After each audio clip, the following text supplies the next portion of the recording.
Bismillahirrohmanirrohim. Assalomu alaykum qadrli tinglovchilar. Boshlang'ich arab tili darslarimizga xush kelibsiz. Bugungi kirish darsimiz mavzu arab tili alifbosiga kirish va unlilar bo'ladi.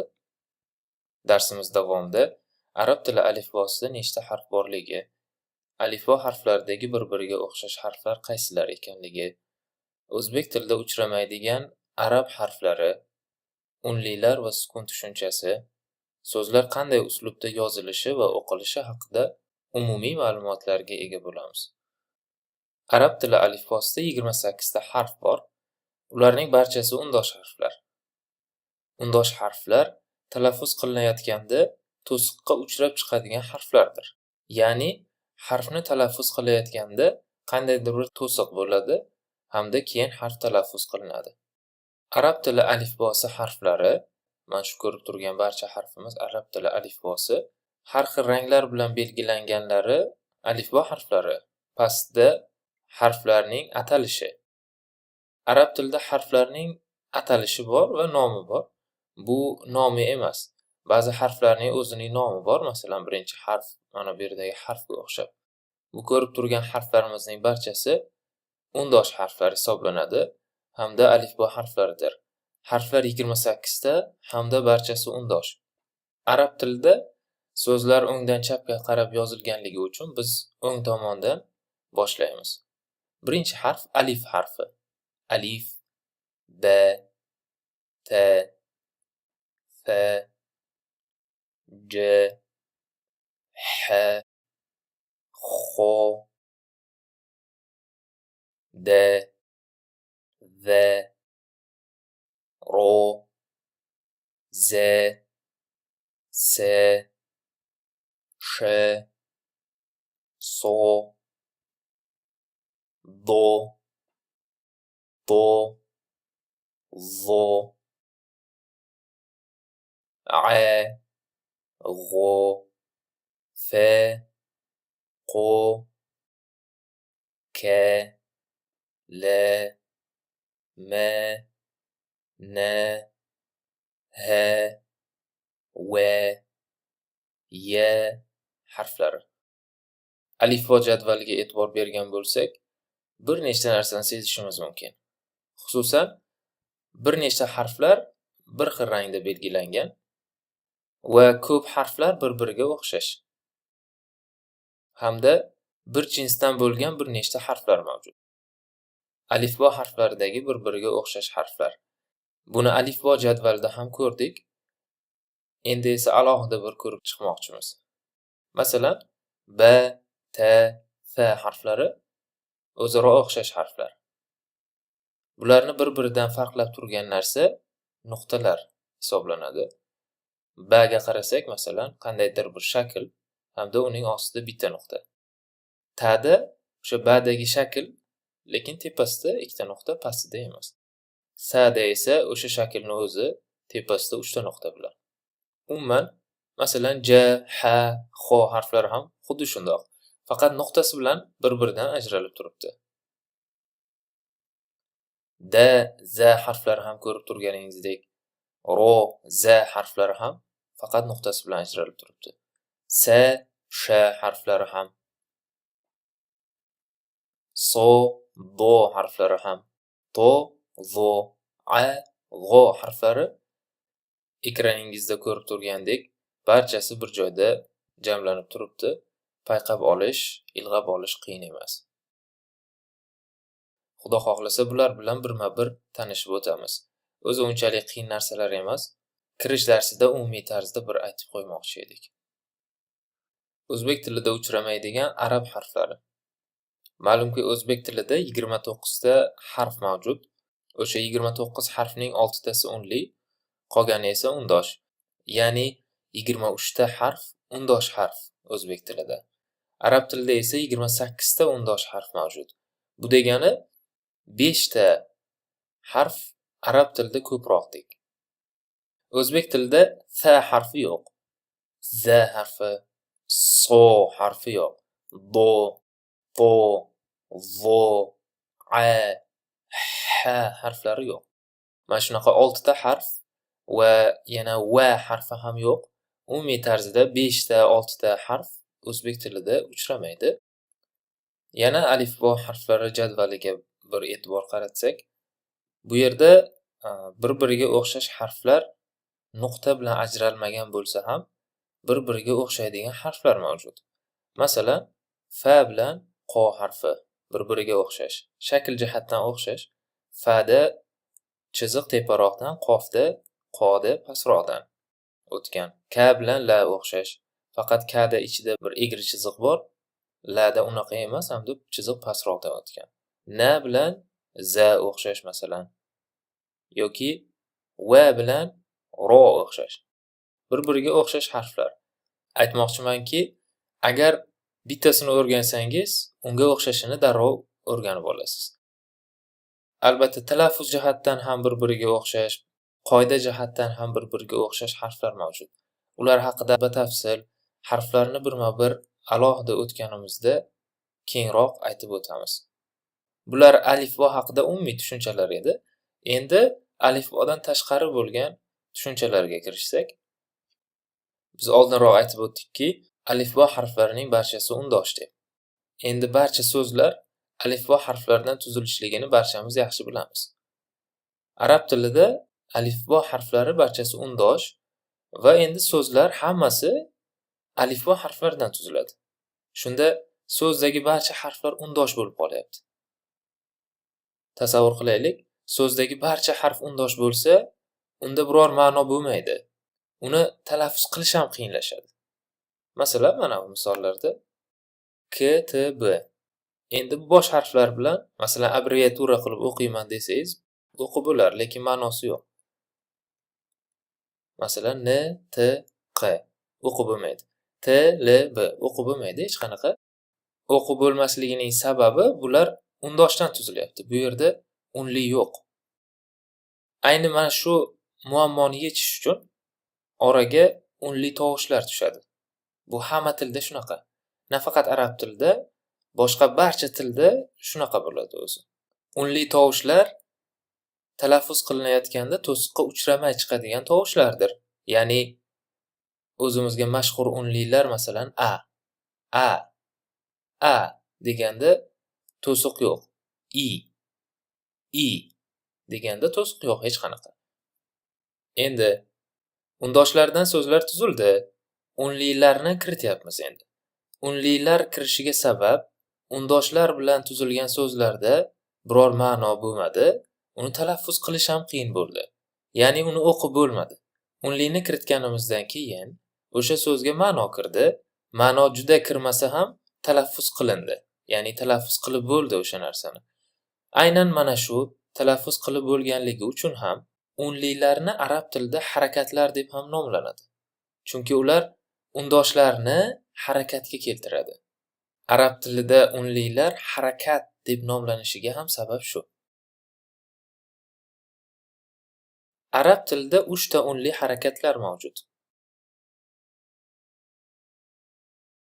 Ular unli tovushlar deyiladi yoki harakatlar deyish mumkin, unlilar deyish mumkin. O'ng tomondan qarasak, qanaqadir bir harf keladi. Mana bu doira shaklida, nuqta-nuqta doira shaklida bu qanaqadir narsani anglatmaydi. Shunchaki shu yerda qanaqadir bir harf keladi va uning ustida mana bunaqa chiziq kelsa agar, o'sha qisqa a tovushini beradi. Endi agar xuddi shu chiziqning o'zi o'sha qandaydir bir harfning pastida kelsa agar, i tovushini beradi. Qisqa i tovushini beradi. Mana bunaqa belgi harfning ustida kelsa, u tovushini beradi. Qisqa a ni o'z nomi bor, fatha, qisqa i kasra, qisqa u esa domma deyiladi. Hozircha bu shart emas. Yana shuni aytib o'tish kerakki, mana bu unli tovushlar hech qachon yolg'iz o'zi kelmaydi. Mana bunaqa ko'rinishda buni hech qayerda ko'rmaysiz. Ya'ni mustaqil o'zini chiziqning ustiga mana bunaqa chiziqcha qilib qo'ysangiz a ni bermaydi hech qachon yoki chiziq pastida bunaqa chiziq hech qachon mustaqil ravishda i tovushini bermaydi. Bular hech qanday a, i, u tovushiga ega emas, faqatgina harfning ustiga kelganda a ni, harfning ostiga kelganda i ni, harfning ustiga mana bunaqa belgi kelganda uni bildiradi va undoshdan keyin talaffuz qilinadi. Endi biz arab tili undoshlarini yaxshi bilmaganligimiz sababli hozir uncha chalg'itmaslik maqsadida o'zimizdan undoshlarni olib, harakatlarni arab tilidan olib misol ko'rsatamiz sizga.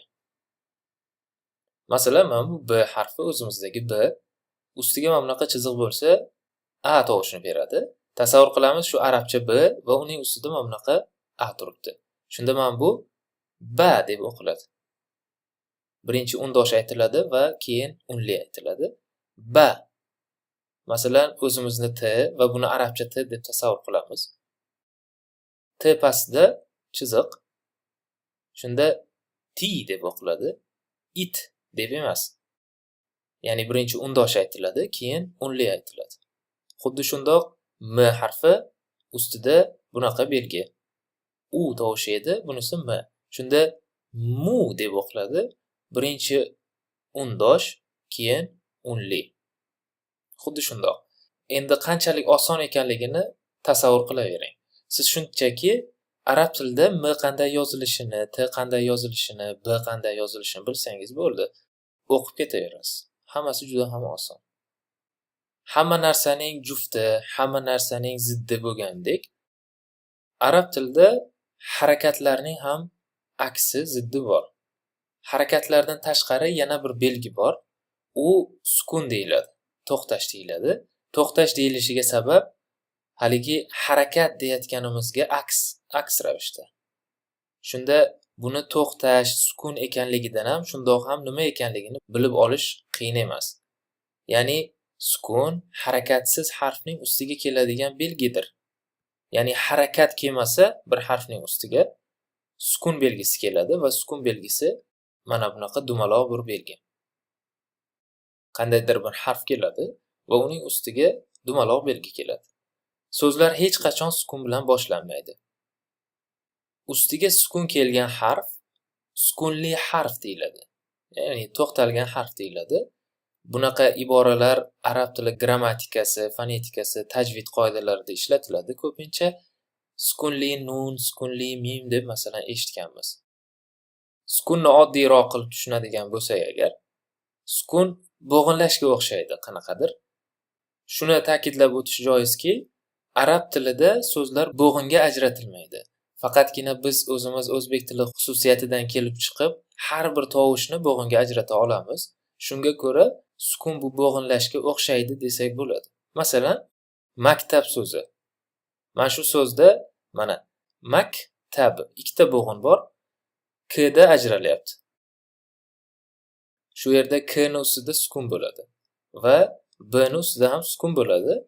Ya'ni bo'g'inga ajraladigan qismda o'sha undosh harfning ustida sukun bo'ladi. Yoki oddiyroq bir e'tibor bersak agar, qaysi undoshdan keyin unli kelmasa, o'sha undoshning ustida arab tilida sukun qo'yiladi. Shunaqa narsa sukun. Arab tilida so'zlar o'ngdan chapga qarab yoziladi va o'qiladi dedik. Ana endi sukun, harakat va undosh qatnashgan misol ko'ramiz. Masalan, maktab so'zini yozmoqchimiz.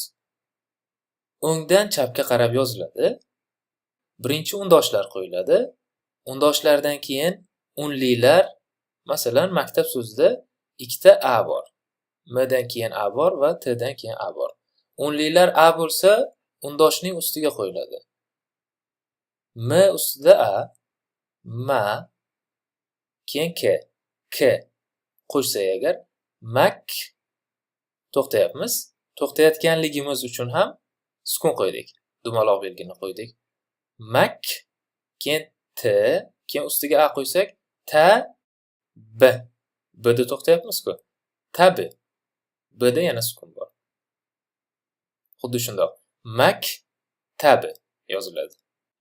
Masalan, endi daftar deb yozib ko'rmoqchimiz. Daftar deb yozmoqchimiz. D ni yozamiz. D ni yozdik. Ustiga agar bunday chiziq qo'ysak agar, da bo'ldi. Keyin f ni yozamiz. F ni yozdik. Keyin t ni yozamiz. T ni ustiga A qo'ysak, ta bo'ladi. Keyin r ni yozamiz. Ana endi harakat qo'ymagan harflarimiz ustiga sukun qo'yamiz. Chunki sukun harakatsiz harfning ustiga qo'yiladigan dumaloq belgi edi. Shuning uchun biz harakat qo'ymagan joyimizda sukunni qo'yamiz.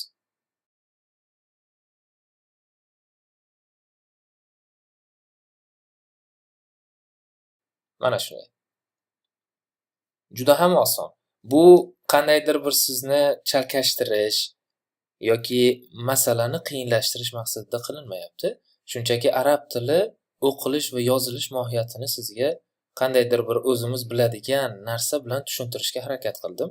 Qanchalik oson ekanligini ko'ryapsiz. Juda ham oson. Arab tilini qiyin deb aytadiganlar yolg'on aytibdi. Arab tili hech qanaqasiga qiyin emas.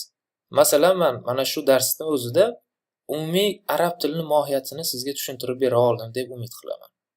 Juda ham oddiy, juda ham oson, mohiyatni tushunsak bo'ldi. Har bir narsa albatta mohiyatga borib taqaladi. Mohiyatni tushungan odam mustaqil ravishda o'rgana oladi, izlana oladi, o'z ustida ishlay oladi. Arab tili boshlang'ich kursimizning dastlabki darsi shular edi. Darslarimizni muntazam kuzatib borsangiz, Xudo xohlasa kurslarimiz oxirida arab tilida bemalol o'qiy olasiz. Albatta bu boshlang'ich kurslar bo'lganligi uchun asosan o'qishga va yozishga qisman e'tibor beriladi. Darslardagi zaruriy tajvidiy qoidalar albatta aytib o'tiladi. Va albatta YouTube kanalimizga a'zo bo'lishni unutmang. Kanalimizga a'zo bo'lib qo'ysangiz va qo'ng'iroqchani bosib qo'ysangiz, yangi dars qo'yilganida sizga xabar boradi. Salomat bo'ling. Vassalomu alaykum va rahmatullohi va barakatuh.